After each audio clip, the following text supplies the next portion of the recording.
Hi everyone. So when I realized that I can create my own schematics, I was super excited, and I hope that by the end of this session at least one of you will be excited as I was, or at least as this kid. So my goal in this talk is that you get familiar with the things that we can do with schematics and how it can serve us during development. So let's start. So what do I need to do in order to create a new Angular component? I need to create the class file, the template, the style sheet, and the spec file for unit tests. Then I need to set the component decorator and declare my component in the relevant module. So it's a lot of preparations for a single component, and we haven't started to write the logic yet. But some of you probably think, wait, but I'm not really need to do it by myself. So you're right, you can just run this command, ng-generate component with your component name, or in short, ng-gc, and it will do all the initial setup for you. It will generate the files, declare the component, etc. So this is one of the schematics that Angular provides us, along with a long list of schematics that help us create the Angular building blocks very easily, like component, service, directive, pipe, resolver, and many more. Pretty helpful, right? But is it enough? How many times did you have to do some more setup work on those generated files? And let's see some examples. So you probably had a chance to create a service that performs HTTP calls. So you needed to inject the HTTP client provider in your constructor. So how many times did you inject it as HTTP? And how many times did you inject it as HTTP client? We are dealing a lot with observables in our components, and sometimes we need to unsubscribe for multi-observables in a component. So one option is to close them one by one in the ng-on-destroy lifecycle method, and another option is to create a field that will gather all the subscriptions together and close them all at once. So what is your project best practice? Is it the first option, the second one? Maybe it's another option, or maybe you haven't decided yet. Another example is form component. In order to create a form in our component, you need to do a few things. You need to set the form class member. You need to initialize it on init. If you're using form builder, you need to inject it in the constructor. You need to set the form tag in the HTML. And if you're doing unit tests, you probably need to inject something in your spec file, like reactive forms module. And there are many more examples. And when I encounter one of those cases, I started to feel that I'm wasting my time. The time to realize what is the right convention, to find another piece of code to copy from. A lot of PR comments to new hires, for example. And all kinds of patterns that repeat over and over, and we need to write them manually. So I asked myself, maybe there is a way to change the built-in Angular schematic, to change the template that it generates our files accordingly. And I realized that the answer is no. You can change that template, but you can do something much more powerful than that. You can create your own schematics, ones that will fit best your project conventions, your project best practices, ones that will reduce the time that you are spending on copy-pasting, on generating files, that will help you be more productive. And actually, it's really cool, and I'm sure your team members will be grateful. So hi, my name is Mai, and I'm a front-end developer at Next Insurance.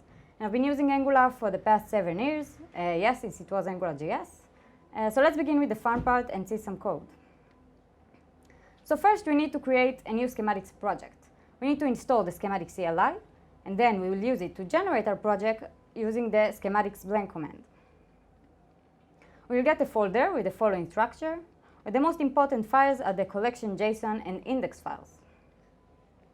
This is the initial collection JSON file. Here we are going to declare all the schematics in our library. So you can see here the first generated schematic. It contains a description and points to the schematic index file. The index file is the main file of our schematic. It contains a factory function, which receives some options, which we will talk about in a minute, and returns a rule. The schematic rule is called with tree and context. The tree is basically the virtual representation of the file system in our workspace, and the rule job is to apply changes to that tree. I think the best way to understand it is with some examples. So let's begin with a simple hello example. So first we need to create a new schematic called hello. So we are using the same schematics blend command, but in the second time it won't generate a project, but only a single schematic. So you can see it generates our index file, the index spec file, and updates the collection JSON with our new schematic. So the only thing that this schematic do is creating a text file with the content hello and some name. So we want to pass that name to our command. So in order to specify which options we can pass to our schematic, we need to create an additional file called schema.json, And here we are basically going to declare the command line arguments. So there is a single option here called name, which specifies the name of the person we want to say hello to. So the type is string, and by setting the default property here, we are setting this option as a positional option, so we can use it without specifying the name, the flag itself, meaning dash dash name. Same as the component schematic. Then we need to add a pointer to our schema file in the collection JSON file. So I'm just adding the schema property here under the hello schematic. So now we can test our schematic internally using the schematic CLI.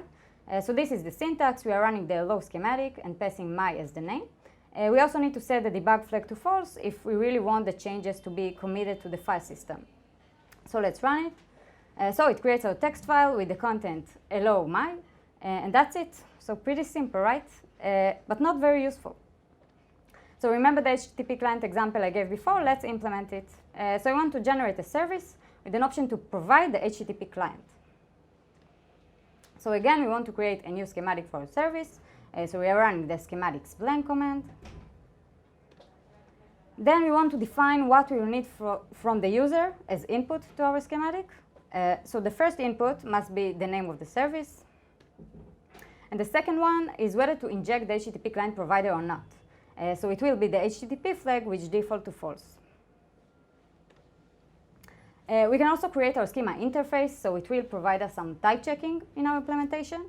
So I created the service options interface. I set the name as string and HTTP as boolean. So now we need to define how our generated file should look like. So first, we need to create a files folder inside our schematic folder. And then we need to create our template file with that very long name. So let's stop for a minute and explain what's going on here. So the name is one of the options we can provide to our schematic. It's the service name. And the double underscore separates the dynamic content from the plain string, which is .service.ts. The -rise is the helper function from the Angular dev kit, which will receive the value of the name variable and convert it to kebab case string. So it's useful for file names. So for example, cool name in Pascal case will become cool-name. And there are many more helper functions in the Angular dev kit. -rise, classify will convert it to Pascal case, so it's useful for class names. Camelize will convert it to camel case, and so on. So let's return to our template file. So writing the service template should be a pretty easy job because it should look the same as a basic Angular service, except for all the dynamic content. So what we have here? So first we need to handle the service name. So we need to use the name we provided to the schematic and to convert it to Pascal case using the classify helper. The delimiters in red are part of the template syntax, which used to write value of some variable. Now we want to inject the HTTP client provider only in case the user provides the HTTP flag. We can execute some code like if-else blocks. Within the delimiters you see here, it's without the equal sign. So we are importing the HTTP client and inject it in the constructor only if the HTTP flag is true. So our template is ready, and the final step is to implement our schematic rule. So basically what we need to do is to process our template files. So we get the files under our files folder, and we need to provide all the methods and properties we used in our template. So we use the classify and -rise helpers, and of course we want to pass the user input to the name of the service and the HTTP flag. Then we need to commit our changes to the file system. So we are using the merge with rule to merge the template source, which is the virtual tree, with our physical file tree. So let's execute our schematic. I want to create a service called user profile, and I pass the HTTP flag, and this is the result. Here is the name of our service, the HTTP client import, and the HTTP client provider. So one more thing that I found very, very useful is the ability to extend an existing schematic. So for example, the built-in Angular service schematic create both service class and spec files. So if I want to redefine only the class file, as we did before, I don't have to create a template for the spec file too. I can just extend the default service schematic using the external schematic rule. The chain method allows us to combine multiple rules into a single one, so that we can perform multiple operations in a single schematic. So until now, we execute our commands using the schematic CLI in order to test it internally. In a real project, we want to integrate it with Angular CLI, so we could run it the same as we do with default Angular schematics. So we won't cover it in this talk, but it's super easy and you can find some examples in my GitHub. I put the link at the end of the presentation. So what else can we do? Create files. So we covered how to create files, but if it wasn't clear, you can create any files that you need with any extension.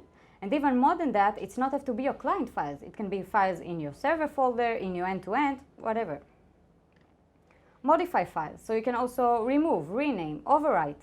And the most useful thing is that you can update the content of existing files. Extend other schematics. So we saw that you can extend an external schematic of another library, but we can also extend a schematic that lives in our library internally.